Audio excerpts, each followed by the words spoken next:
You may remember the video I made a few weeks ago about the questionable legitimacy of all of these claims of post-election Trump-inspired harassment and hate crimes. Check out that video if you missed. It's linked in the description.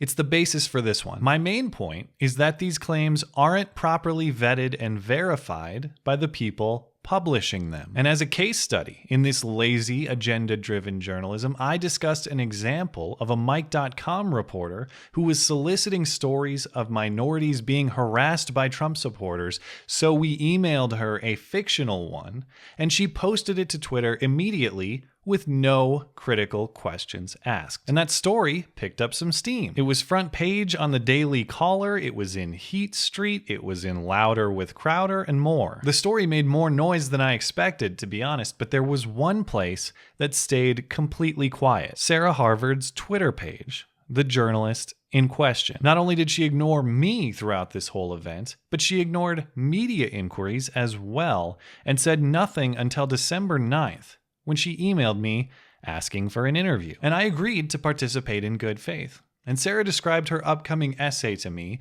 as a piece of apology, as a piece of open-mindedness, as a piece of self-reflection. I'm actually writing an apology essay, and I've been working on it for quite a while now. But the one thing I want to do now that I've failed to do in the past in my reporting, and I'm becoming more cognizant of it, is that I need to do a better job in understanding the different perspectives. By the way, I will say that the motives you're describing, I'm really happy to hear, and I think that's great.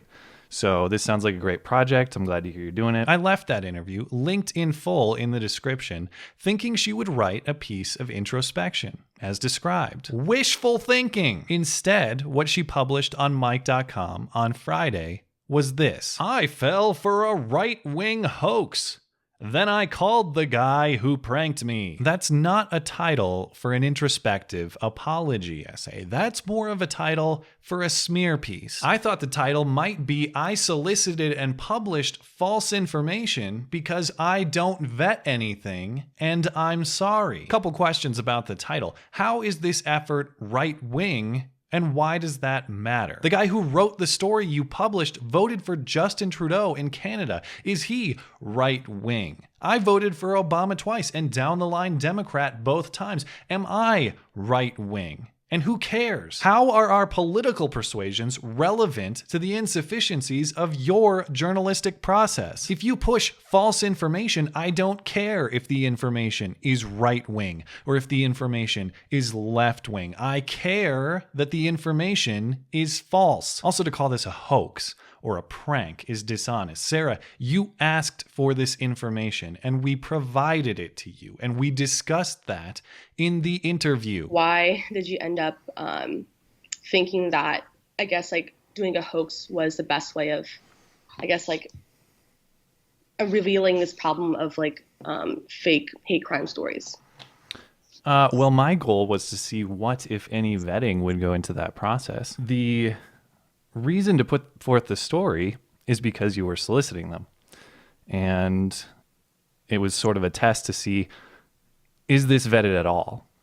Is there any kind of scrutiny that's going to go into this? Or is it just going to be put out there without any questions asked? This was a test of your journalistic integrity. I want you to vet these things sufficiently before presenting them as true. My hope is you don't publish unsubstantiated information. Not that you do. This was a test you invited, not a prank to which you fell victim. So it's a curious title for what Sarah calls an apology essay, but it does set the tone for dishonesty and blame shifting. Let's have a read. What's stronger, real hate or the thirst for victimization? Christiansen asked in a video posted to YouTube. He argued that journalists were so willing to accept stories that violent Trump supporters were attacking minorities that they failed to verify these claims. My tweet was Exhibit A. No, your tweet was not Exhibit A. In fact, it doesn't appear until 6 minutes 50 seconds into the video after I discuss the hundreds of cases the Southern Poverty Law Center keeps pushing, none of which are independently verifiable. I qualified your case, Sarah, as just one instance and cautioned against overstating any conclusions. Now, of course, one story represents only one story. To be fair, maybe she does in fact do great rigorous work on her published products. This is only a tweet after all. Your tweet, Sarah, is not Exhibit A in my case. It is supplementary to my case. It's part of a broader trend. You intentionally mischaracterize my work here. In the video, Christiansen explained that he had sent me an additional email, still claiming to be Nelson, saying she could not verify if her attacker was a Trump supporter and that it might be unfair to label him one. In the video, he claimed I ignored his follow-up, further proof that I wasn't about to let facts get in the way of a preconceived narrative. I didn't see that follow-up email until after the Daily Caller published a story on November 25th. I didn't claim you ignored the follow-up. You did ignore the follow-up. You ignored the email that gave you doubt about the story's authenticity. You ignored my many tweets telling you the story was fake, and you continued to ridicule others for questioning the story until my video and other publications busted you for it. Just because you didn't see the follow-up email until after the story was published doesn't mean you're off the hook. You replied to the original email with the fraudulent story immediately. You saw my emails responding to your request for interview immediately. Emails you like, you don't miss at all. Emails that aren't convenient for you, well, somehow they just get away. But I indeed took Nelson's story at face value. In this case, I was sympathetic to a terrible story and felt an urgency to share it. And in the process, I fell into the trap of thinking of Twitter as a forum for open conversation, where reporters can think aloud, get tips, and share often undigested information. Well, that's a charitable way to characterize you pushing completely unverified and unvetted claims, isn't it? Oh, I was just pushed to urgency by my compassion. It wasn't the urgency of compassion, Sarah. It was the urgency of confirmation bias. What you are calling undigested information is actually a complete lie that you are pushing because it suits your preconceived agenda. If I had written a story, I would not only have called Nelson, the piece would have been edited and fact-checked. Laurel Nelson just wouldn't have made it into Mike. Right, I'm sure Mike's editorial process on alleged hate crimes and harassment is rigorous, like it was on this story of that New York City Muslim woman who completely fabricated attacks against her and is now facing charges for doing so, with still no correction issued from Mike, even though we've known for a week the story is demonstrably untrue. In the current hyper-partisan news environment, this skepticism is even more important. By failing to verify Nelson's story, I helped conservative commentators justify doubt on the story of genuine victims. Why have you framed every part of this as conservative versus liberal? There is only one dichotomy here that matters: true and false. And because of your entrenched ideological bend, you can't see past your perceived political divide, which has nothing to do with what you did wrong. Push false information with no attempt to verify it. It's not that you helped conservatives, Sarah. It's that you did nothing to help the truth. I fell for it because I made an error in judgment, but I was also targeted. Why? It seemed like you were looking for stories that affirmed your bias or your preconceived conclusions, and you grabbed the one and ran with it, Christiansen told me over the phone. Interesting you chose that response, considering I gave on several occasions in this interview a much more direct reason for your involvement in this case, Sarah. You literally asked for it. So I want to know why me out of all the other journalists? You specifically put out the tweet asking for the stories. I mean, we responded to your request. Right. Have you guys tried to do the same thing with a lot of right-wing publications when it comes to baiting journalists to fall into? Well, I disagree with that characterization because you weren't baited. You asked the question. So you solicited us. We didn't solicit you. But don't you think it's a little bit also dangerous to, try to fool reporters into believing a certain hate crime is happening? I mean, I understand that it's also my responsibility. Categorically, no. Absolutely not. Why? This was your request for that type of story, and it was not vetted. Now, if I was going out and pitching false stories to reporters unsolicited, then yeah. If I was trying to create fake news, then yeah. But I'm not.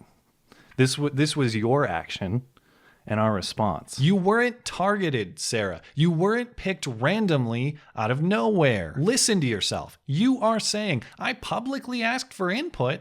I wonder why I'm being targeted with all these responses. You asked for information, and you received information, and you pushed that information publicly without scrutiny. And that information was false. And you refuse to acknowledge your responsibility in that exchange. He said he had friends who also sent me emails claiming to have been attacked because they supported Trump, and that I didn't do anything about those. I went back and searched my inbox and didn't find those emails. Not completely true. I said sent, not emailed. I will also say people I know also sent stories to you that described instances of violence or aggression towards Trump supporters.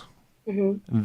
And you didn't reply to those. And Sarah, if you look at the replies to your request for stories, it's full of mentions of all sorts of crazy things. Beyond that, I have a friend who does say he sent you a pro-Trump story you chose to ignore. But I know how hard it can be to find those emails in your inbox. The emails of stories that don't fit your agenda, the emails that give you reason to doubt stories you've already pushed as true with no evidence, all those pesky emails that don't fit the narrative. Somehow, they all get lost. Still, Christiansen is right that everyone tends to believe stories that conform to their own view of the world. But I didn't post that email on Twitter because I don't care about the truth. I felt the urge to share it because it seemed to conform to a well-documented pattern. The FBI, for example, reported hate crimes targeting Muslims rose by 67% in 2015. By November 29th, the Southern Poverty Law Center said it had received nearly 900 reports of harassment in the 10 days following Trump's election. Why would an FBI report about anti-Muslim hate crime published way before Trump was elected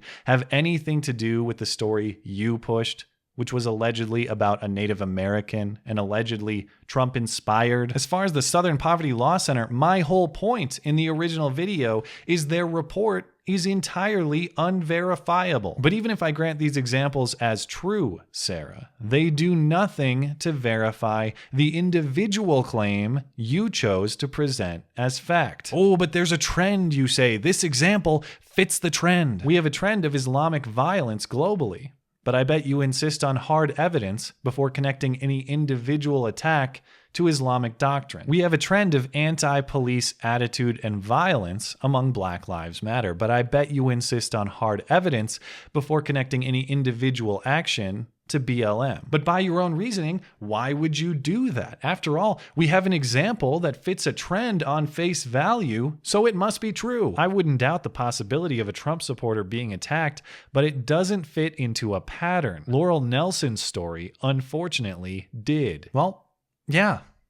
That's really it, isn't it? I chose this story because it confirms the pattern my bias tells me is true. Well, I'm glad you concede that point, at least. Christiansen, though, doesn't believe those very solid, very accepted statistics. Instead, he says he doubts any claims of threats or violence from conservatives against minorities. When evidence surfaces, Christiansen said, I will happily abandon my skepticism. You didn't even watch the video, Sarah. Or if you did, you're deliberately misrepresenting it. These quote-unquote very accepted statistics you cite are simply the same highly suspect Southern Poverty Law Center claims. They are not statistics. They are dubious anecdotes, none of which have evidence to support them. No suspects, no arrests, no independent verification. 900 stories with the same amount of evidence as the one I sent you. So yes, I will abandon my skepticism when you can provide evidence. So where is your evidence, Sarah? Show me not 900. How about just one story that you can demonstrate conclusively with evidence as a Trump supporter attacking a minority with a clear political motive for doing so? For someone who spent a lot of effort to try to prove I have a bias, he seems awfully unwilling to admit he has a big one of his own. What is my bias, Sarah? Asking for evidence? Expecting evidence is my bias. Really? Really? Your bias is pushing completely unsubstantiated information without scrutiny, and my bias is not doing that. My bias is asking for substantiation before buying into a story. For someone who spent a lot of effort, no, that's just it, Sarah. It took almost no effort, and your bias couldn't help but expose itself. I didn't spend hours and hours creating some scheme to get your journalistic reputation to crumble. You created the circumstances for that to happen, and my friend and I spent 10 minutes helping you complete your own destruction. And what's the bias that I won't admit to? At no point in the interview did you ask me about my own political bias, and I would have happily discussed my political leanings with you. And if you had done that, I really doubt you would call me a conservative or a right-winger or a troll, because there's really no basis for any of that. Sarah, in all of my dealings with you, I have made the extra effort to be fair and not overstate the case. I qualified my discussion of your incident in my video appropriately, explaining it was just one incident, and we can't extrapolate too much from it. When you asked for an interview, I agreed to participate in good faith. In that interview, you asked me for my diagnosis of what you did wrong, and I was fair with you, saying I can't make recommendations to you because I don't know your process. Besides the fact that I didn't vet, what else did you think I do wrong? And what other areas do you think I need to improve when approaching delicate situations like this? I mean, I don't want to overstate it. I'm not going to... Obviously, I take issue with how this particular instance was handled, but to be honest, I'm not familiar with your work as a whole. I'm not familiar with your process. So I don't feel like I'm prepared to make recommendations to you about your work. And instead of meeting these good faith gestures with good faith yourself, you used that discussion as an opportunity to smear me while being dishonest with me about your purposes. And after you smeared me, Sarah, I returned the request to you and asked you if you would let me interview you about this piece. And surprise, surprise, that was days ago with no response. I guess that's another email that doesn't suit your purposes that gets magically lost in your inbox. But maybe you're not motivated to treat me fairly for my sake. That's fine. Consider treating me fairly for your own professional benefit, because people see right through this dishonest writing and these dishonest tactics. Your article was shared on all of Mike's platforms, including its 150,000 follower Twitter page and its 2.5 million follower Facebook page, both of which smeared me as a right-wing troll with embarrassingly little engagement. The only people who contacted me with praise for your work were a Mike and a salon writer who hilariously calls me a propagandist, and the news director at Mike who somehow calls this essay, quote, smart and honest, though nobody else appears to share that opinion. Or maybe do it for yourself personally, Sarah. Listen back to what you said to me at the start of the interview, that you want to do a better job of being open to other perspectives. Is that what this essay did? Did it show openness to other perspectives? Or is it just a hasty hit piece, eager to blame others rather than think introspectively? I've been more than fair with you, Sarah, at every step of the way. I've never called you a name. I've never smeared you. I've discussed only your one mistake, and I've qualified my criticism strictly within the context of that mistake. You told me right away you were writing an apology essay. And what you produced never once uses the word apologize. It never once uses the word sorry. It never once emphasizes the role you played in undermining your own credibility. And in the process, I contend, you've actually done additional damage. You've actually undermined your own credibility more. Because making a mistake is forgivable. Doubling down?